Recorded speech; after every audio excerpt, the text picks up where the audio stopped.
prédio ontem em Fortaleza, no Ceará, reacende o alerta em todo o país. Você lembra, né, que houve um caso, inclusive, em maio deste ano em Itapuã, Vila Velha. E é para lá que nós vamos agora com a Fernanda Batista para ver como é que está esse imóvel e também para falar sobre segurança em condomínios. Bom dia, Fernanda.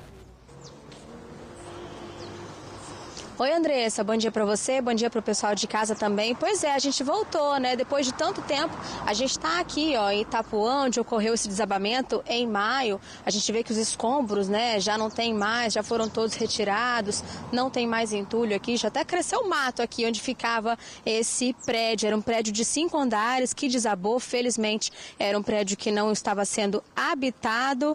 E aí a gente ontem então recebeu uma notícia de um outro desabamento que aconteceu lá em Fortaleza, né, no Ceará, um prédio que estava sendo habitado e que passaria por uma reforma, mas parece que o documento, né, de comunicação dessa obra à prefeitura não estava certinho, né? E sobre esse assunto a gente vai conversar agora com a Liane De Stefani. Ela é presidente do Conselho de Arquitetura e Urbanismo aqui no estado, né, Liane?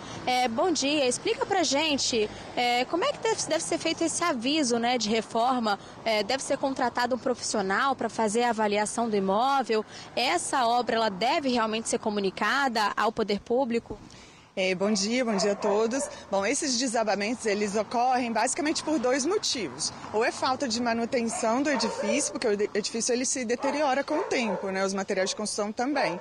Ou então por reformas que alteram a estrutura do prédio. Então, toda reforma que ocorrer no edifício precisa de um responsável técnico. Então, contratar um arquiteto ou um engenheiro para se responsabilizar por tudo o que ocorre ali, para não alterar a estrutura, nem vigas, nem pilares. O condômino não pode fazer, então, uma reforma sem comunicar a ninguém, fazer por conta própria. Nunca, né? E o síndico, ele é responsável por fiscalizar essas obras. Ele tem que pedir o documento de responsabilidade técnica dessa obra.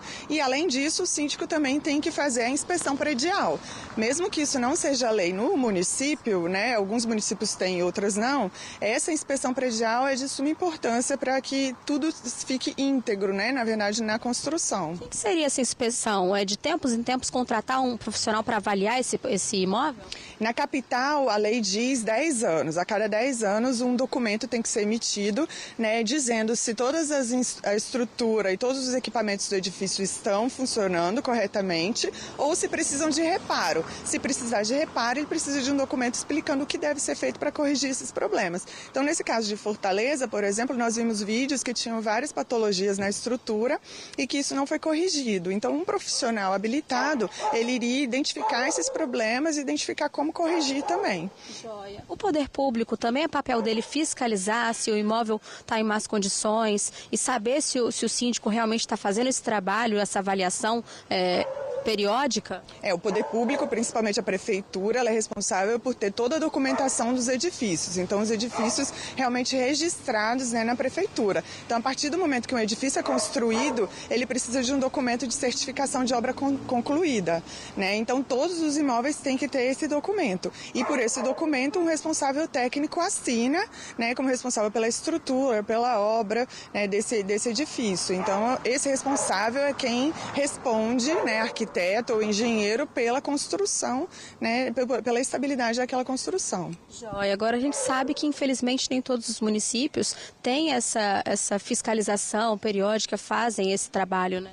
Não, nem todos os municípios dão conta também de fiscalizar tudo. Então é muito importante, né, que os síndicos e os proprietários cobrem essa manutenção e essa inspeção periódica. Hoje nós estamos inclusive fazendo um evento lá no Conselho para dizer aos síndicos, né, e às administradoras de condomínio como que elas devem agir nesse sentido. E quem tiver problemas pode sempre denunciar para os órgãos públicos, tanto o Conselho quanto a Prefeitura, quanto Defesa Civil, né, se virem esses casos, né, de manutenção ruim dos prédios, porque é muito importante o proprietário estar ciente do que está acontecendo e é um estresse social, né? Um prédio desabando, né? Para os vizinhos, não só para os moradores, mas para todo o entorno. E é muito importante a gente reforçar que essa avaliação precisa ser feita por um profissional qualificado. Exatamente, um profissional registrado no Conselho Profissional, então se for arquiteto, registrado no Conselho de Arquitetura e Urbanismo, né? No nosso site vocês podem verificar quais são os profissionais registrados e ali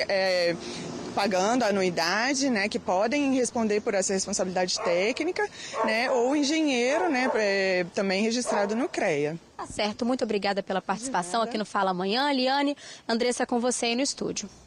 Muito obrigada, viu, Fernanda, pelas informações. Sempre importante, né, essas dicas. Ficar atento, se está tudo certinho, tanto nos documentos quanto também nas vistorias. Ficar atento às manutenções, porque quando a gente pensa em manual de instruções, a gente sempre fala em manuais de peças, né, eletrônicos que a gente tem em casa, mas prédio também tem que ter manual de instrução, manual de manutenção. Você tem que seguir corretamente aquelas informações, aquelas orientações que são passadas quando você recebe o imóvel, para que não aconteça o pior, como a gente viu acontecer em Fortaleza, Ceará, como a gente viu acontecer no Rio de Janeiro há pouco tempo e também em Itapuã, ali em Vila Velha.